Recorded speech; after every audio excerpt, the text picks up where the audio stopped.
Soc en Biel i sóc un camperol. Abans era un camperol lliure. Cultivàvem les nostres terres, però per culpa dels impostos, el delma i una mala collita, el comte s'ho va quedar tot i ara treballem a les seves terres de sol a sol. A la meva família érem 8 germans, però 4 van morir d'enfermetats i el meu pare va morir a la guerra servint al comte. Ara mateix la meva mare està a casa i està malalta. Ha agafat una malaltia en el port d'uns vaixells italians i no li paren de sortir bubes, però estem segurs que amb una sangria i amb unes plegàries tot estarà bé.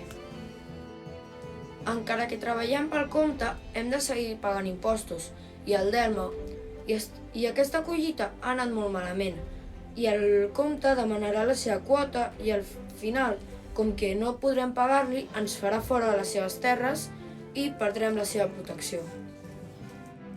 Treballo des de que vaig començar a caminar i encara que ens vagi malament, seguiré treballant i anant a l'església a pregar per la meva mare. Bueno, ara he d'anar cap a l'església. Ens veiem!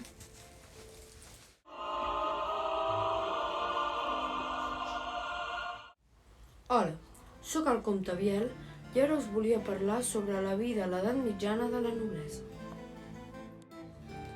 Les meves obligacions és protegir els meus vassalls per qualsevol invasor i encarregar-me els impostos i els delmes cap a mi i cap a l'església. En cas de que el rei necessiti ajuda militar, aniré jo amb el meu exèrcit a ajudar-lo, però si no som suficients, agafarem vassalls i camperols de les meves terres. El meu títol, com les meves terres i la meva riquesa, les vaig heredar del meu pare. El meu germà mitjà va anar al clergat i el petit a l'exèrcit, com mana la tradició. Que Déu us protegeixi.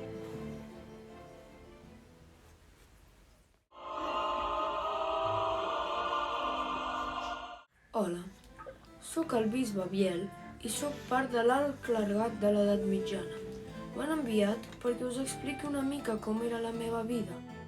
Els nostres deures són vetllar per les bones costums cristianes i per les necessitats religioses dels nostres feligresos. L'Església es manté gràcies al delma el 10% de la collita de tot el mes i de les donacions dels feligresos, que no són moltes. Fem servir aquests diners per fer que el cristianisme arribi a tot arreu i perseguir els hereixos que no segueixen aquesta religió tan magnífica. A més, fem servir tots aquests diners per poder comprar les relíquies de sants i fer que tots els feligresos i la bona gent que segueix aquesta religió pugui veure-les i, a part, així poder omplir les nostres butxaques i poder seguir comprant relíquies.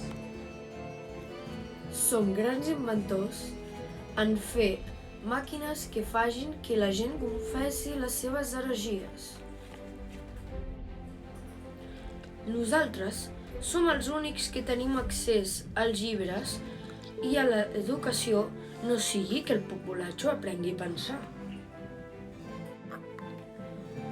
A més, volem impulsar creuades a alliberar Terra Santa de tots aquests hereixos. Com veieu, l'alt clergat pateix molt i treballa molt dur per als seus fidels i tot el que hem d'aguantar aquests dies.